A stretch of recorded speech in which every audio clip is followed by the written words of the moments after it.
Assalamualaikum warahmatullahi wabarakatuh. Kembali kita bertemu dalam kuliah online, di mana pada kesempatan ini kita akan membahas tentang regresi linier. Sebagaimana kita ketahui bahwa regresi linier di dalam ilmu statistik menjadi salah satu pembahasan yang sangat penting, karena fungsi statistik dalam rangka melakukan prediksi dan estimasi itu dibahas dalam analisis regresi linier.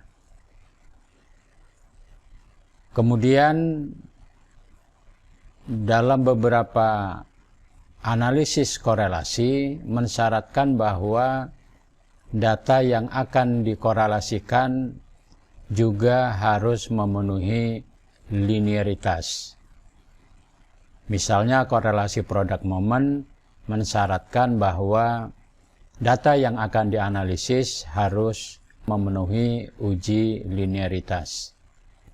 Mengingat pentingnya pembahasan tentang regresi ini, maka dalam kesempatan ini kita akan membahas tentang regresi linier. Pembahasan analisis regresi linier terdiri dari analisis regresi linier sederhana dan analisis regresi linier ganda. Oleh karena itu nanti akan dibagi menjadi dua video. Video pertama membahas tentang regresi sederhana dan video kedua membahas tentang regresi ganda. Kita akan membahas tentang regresi linier sederhana. Apabila kita berbicara tentang analisis regresi, maka variabel yang akan dikorelasikan mensyaratkan pertama harus data rasio atau data interval. Kemudian ada satu variabel X dan ada satu variabel Y. Ada satu variabel bebas dan ada satu variabel terikat. Apabila kita akan melakukan uji regresi terhadap dua variabel, yaitu antara variabel X dengan variabel Y, kita menggunakan regresi sederhana. Namun apabila data yang akan kita analisis di mana variabel X lebih dari 1, maka kita akan menggunakan regresi ganda, di mana X-nya lebih dari 1. Misalnya, pengaruh IQ dan EQ terhadap prestasi belajar siswa, maka di situ ada dua variabel X, yaitu variabel IQ, dan yang kedua adalah variabel EQ, emotional quotient. Namun apabila kita hanya menggunakan satu variabel X saja, misalnya pengaruh IQ terhadap prestasi belajar, maka kita menggunakan regresi linier sederhana. Selanjutnya kita akan memfokuskan analisis regresi linier. Pada kesempatan ini adalah regresi linier sederhana, di mana analisis yang kita lakukan terdiri dari satu variabel X dan satu variabel Y. Misalnya pengaruh kerajinan terhadap prestasi belajar, pengaruh frekuensi membaca buku terhadap tingkat pemahaman dalam belajar, dan seterusnya. Apabila kita berbicara tentang analisis regresi, maka sesungguhnya ada 4 hal yang akan kita lakukan. Pertama, menghitung koefisien korelasi. Yang kedua, membuat persamaan regresi. Yang ketiga, menghitung R square atau R kuadrat. Dan yang keempat, melakukan uji F. Uji F dilakukan dalam rangka untuk memastikan apakah persamaan regresinya bisa dijadikan sebagai alat prediksi dan estimasi.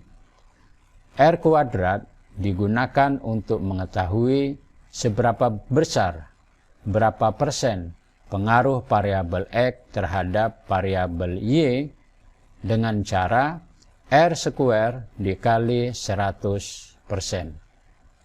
Apabila kita akan membahas tentang regresi sederhana,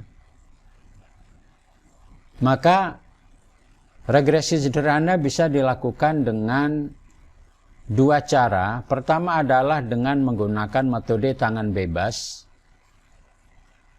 Ini metode tangan bebas.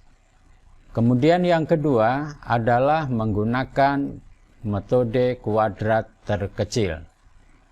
Nah, kita akan mencoba melakukan analisis regresi sederhana dengan menggunakan metode tangan bebas. Metode tangan bebas merupakan cara menentukan regresi dengan menggunakan diagram pencar. Jadi alat bantu kita adalah dengan membuat diagram pencar. Data yang akan dikorelasikan digambar pada diagram pencar. Jika fenomena meliputi variabel tidak terikat atau variabel bebas X dengan variabel terikat Y, maka cara menggambar diagramnya adalah sumbu datar diagram untuk menyatakan variabel Y, kemudian titik-titik yang ditentukan oleh absis X dan ordinat Y digambar pada diagram, sehingga akan terbentuklah diagram pencar. Untuk menentukan apakah regresinya linier atau tidak, caranya ialah dengan melihat letak titik-titik pada diagram pencar. Jika titik-titik itu berada di sekitar garis lurus, dapat diduga bahwa regresinya adalah regresi linier. Nah, cara tangan bebas ini kita tidak bisa menyatakan dengan pasti apakah regresinya itu linier atau tidak, hanya berdasarkan gambar diagram pencar. Kenapa?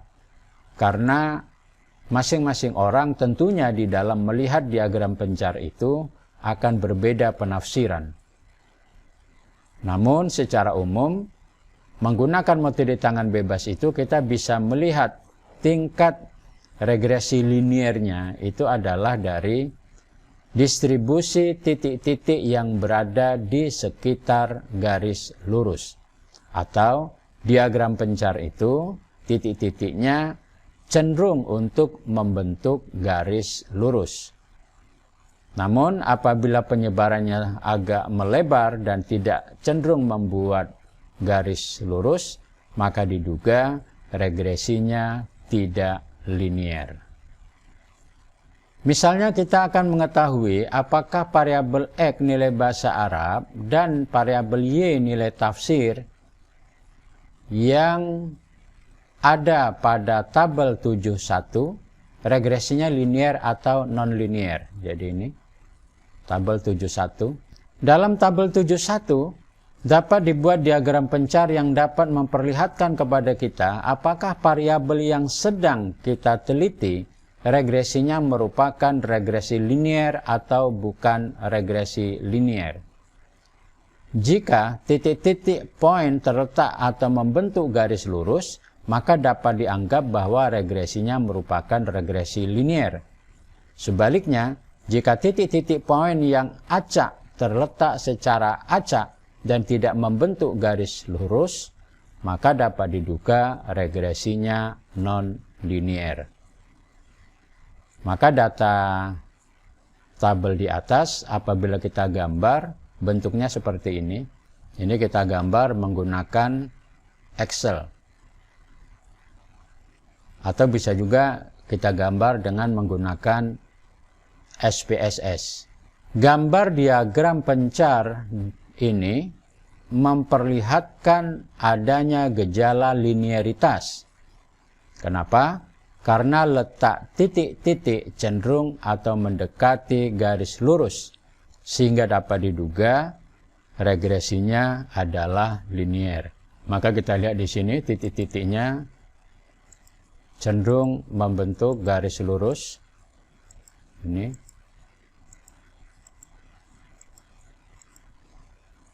Jadi kalau dia berada di sekitar garis lurus ini, maka dia cenderung linier.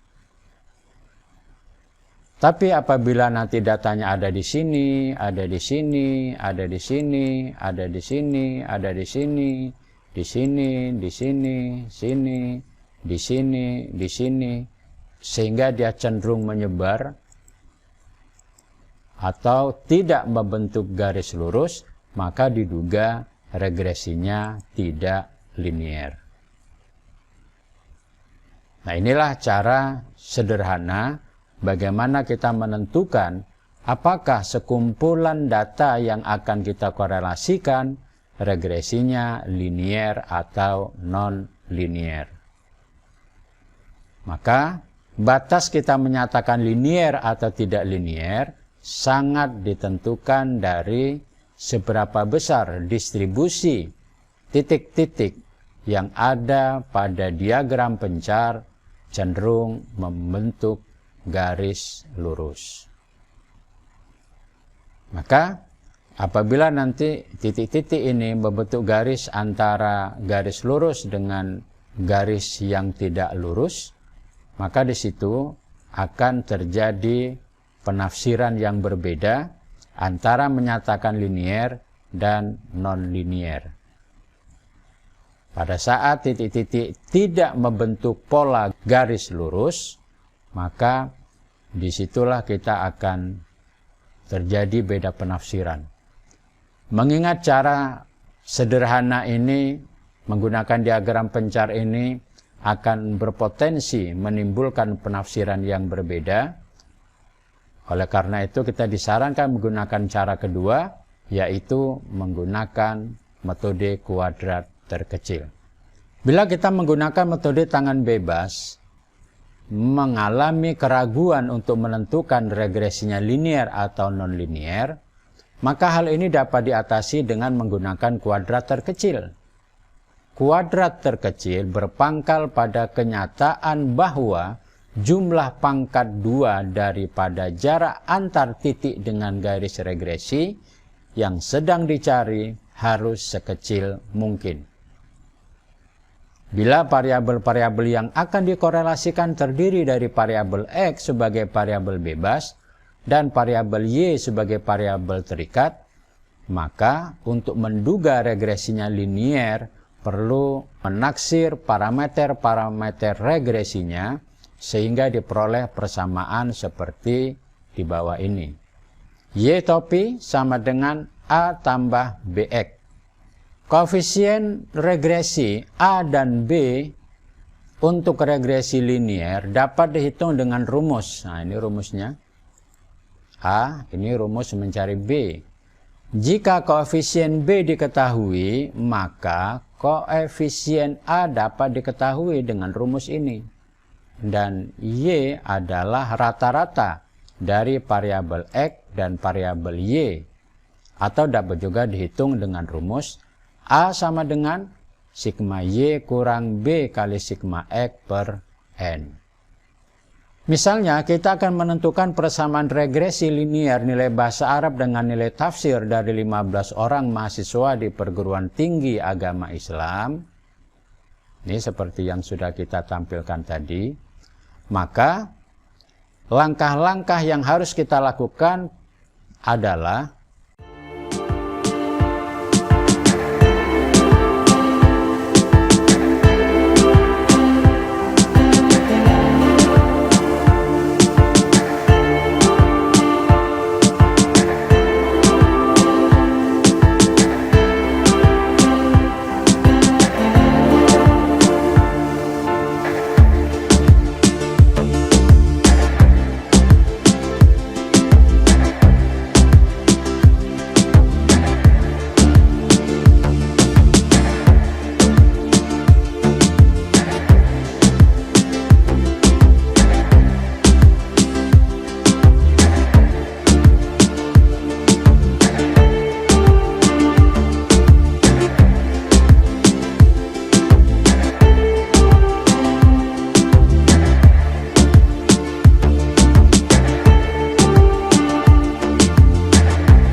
Langkah pertama yang harus kita lakukan adalah menyiapkan tabel perhitungan seperti ini.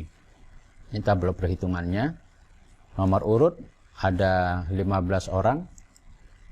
1 sampai 15, jumlahnya di sini 15. Kemudian variabel X 70 dijumlahkan sampai kemari 1020 sigma X. Kemudian Y dijumlahkan dari 80 sampai 65, jumlahnya 1035. Ini adalah sigma Y.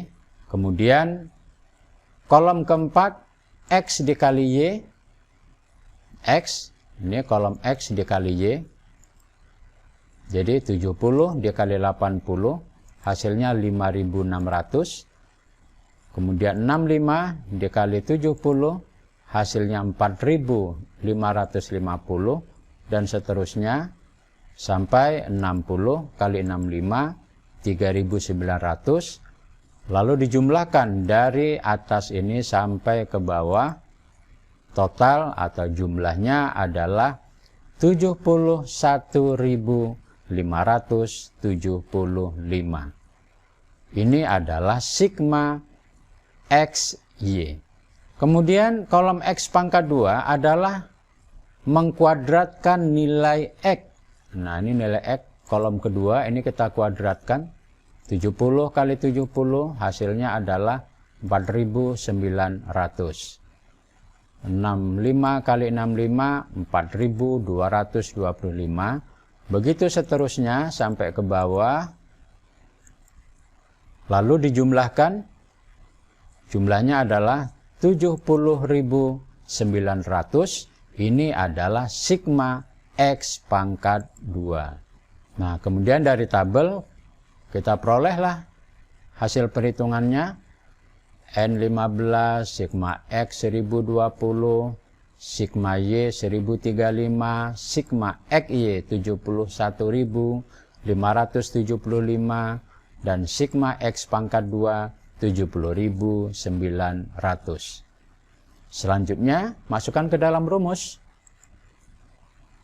Ini rumusnya, masukkan angka-angka di atas, maka dapatlah B 0,776.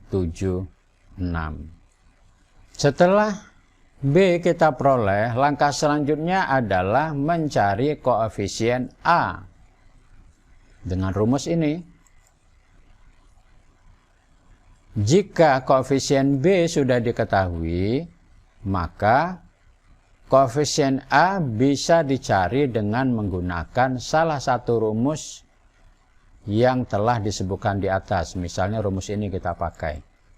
Maka A kita tinggal masukkan, B-nya kita masukkan, ini B. Nah, kemudian ini adalah nilai B. Yang ini diperoleh dari tabel kerja di atas. Kemudian diperolehlah nilai A, koefisien A 16,234. Nah, oleh karena itu, setelah nilai A kita peroleh, nilai B kita peroleh, maka langkah selanjutnya tinggal memasukkan angka tersebut ke dalam persamaan. Maka Y sama dengan A tambah BX. Maka di sini koefisien A 16,234, koefisien B 0,776, dan ini adalah X. Maka persamaan ini, maka ini adalah persamaan regresi linier. Y topi sama dengan 16,234 ditambah 0,776X.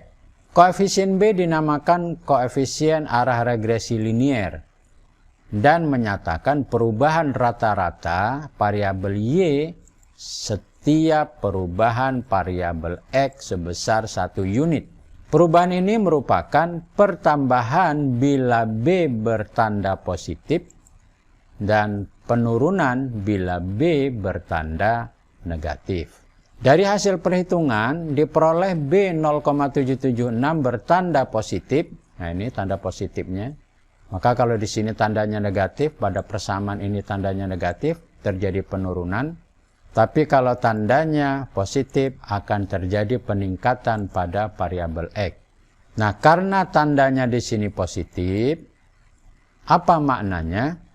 Yang pertama, setiap kali variabel X nilai bahasa Arab bertambah 1, misalnya di sini nilai X-nya dari 7 menjadi 8, maka rata-rata variabel Y nilai tafsir bertambah 0,776. Jadi setiap kali nilai X bertambah 1 nilai bahasa Arabnya, maka rata-rata variabel Y nilai tafsir akan bertambah 0,776.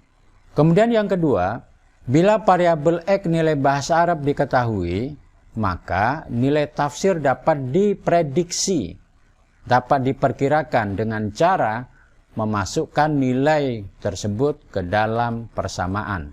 Misalnya, nilai bahasa Arab X65, maka nilai tafsirnya itu bisa diprediksi. Bagaimana caranya? Tinggal memasukkan persamaan ini. Ini persamaan tadi, kemudian X-nya kita ganti dengan 65, kemudian kita tambahkan 16,234 ditambah 50,44, maka Y-nya adalah 66,674. Maka diprediksi kalau nilai bahasa Arabnya 65, maka nilai tafsirnya 66,674. Mampu memprediksi seberapa besar nilai variabel Y apabila variabel X-nya diketahui. Jadi, nilai tafsir diperkirakan 66,674. Maka nanti di dalam penggunaan yang lebih besar, misalnya kita bisa memprediksi berapa tingkat penjualan sebuah usaha apabila iklan berpengaruh terhadap tingkat penjualan. Jadi apabila iklan berpengaruh terhadap tingkat penjualan, maka bisa diprediksi berapa kenaikan penjualan apabila biaya iklan bisa ditentukan. Bila harga X yang dimasukkan ke dalam persamaan regresi terletak di dalam daerah ruang gerak X, hasil pengamatan disebut interpolasi. Dalam contoh di atas, daerah ruang geraknya.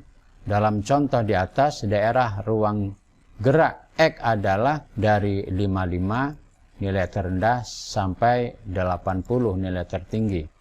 Bila harga-harga X yang dimasukkan terletak di luar daerah ruang gerak X, hasil pengamatan disebut dengan ekstrapolasi. Contoh di atas, ekstrapolasinya adalah harga X yang lebih kecil dari 55 dan lebih besar dari 80. Nah, beginilah kita akan mencoba menggunakan regresi sederhana dengan maksud akan melakukan prediksi berapa nilai X pengaruhnya terhadap nilai Y. Pembahasan ini penekanannya adalah bagaimana kita melakukan prediksi nilai X terhadap Y. Apabila nilai X bisa diketahui, maka nilai Y bisa diprediksi. Oleh karena itu, kalau misalnya ada angka yang tidak ada di sini, katakanlah 73. Berapa nilai tafsirnya kira-kira? Itu bisa dihitung.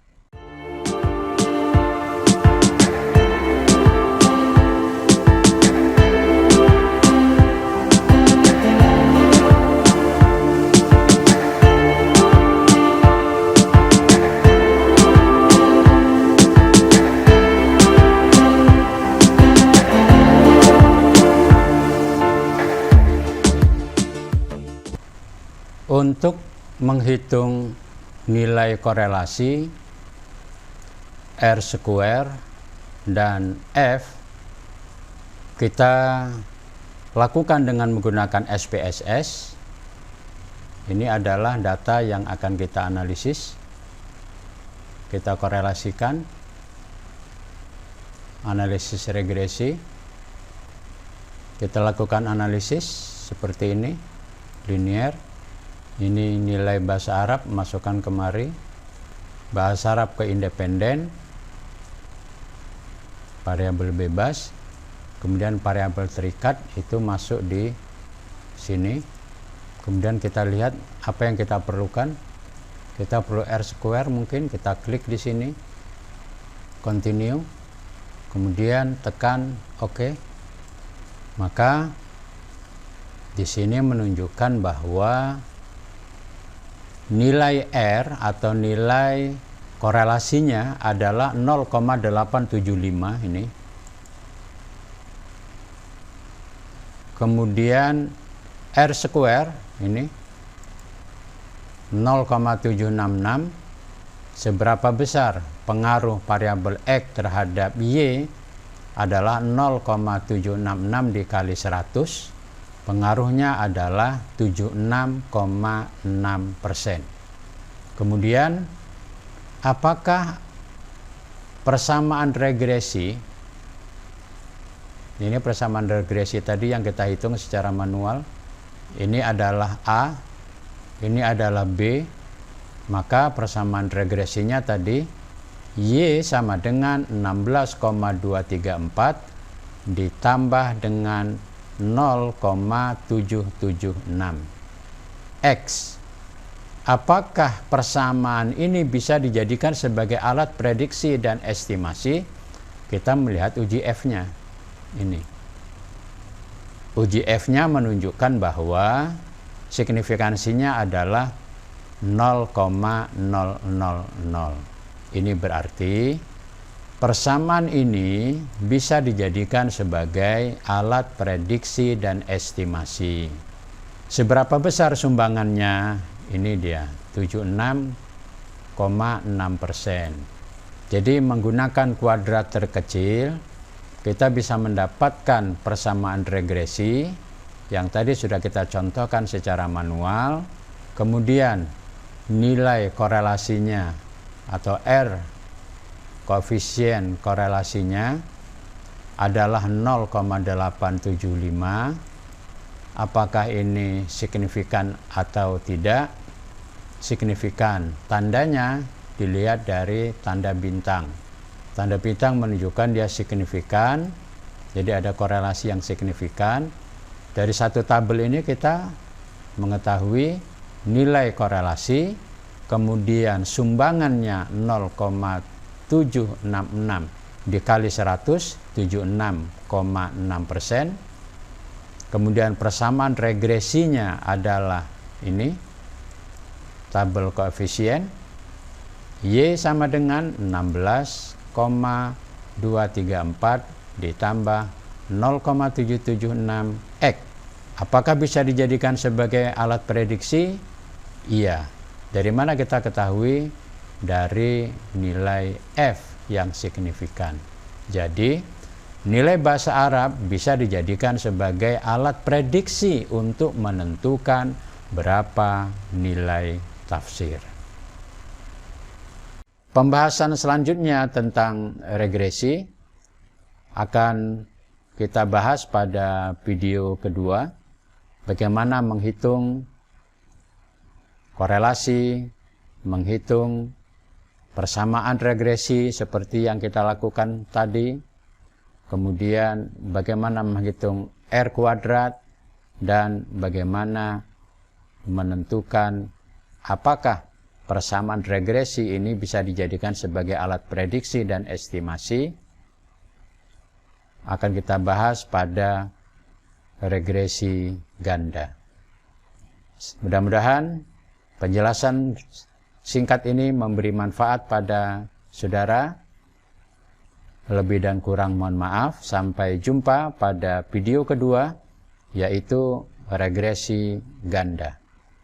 Assalamualaikum warahmatullahi wabarakatuh.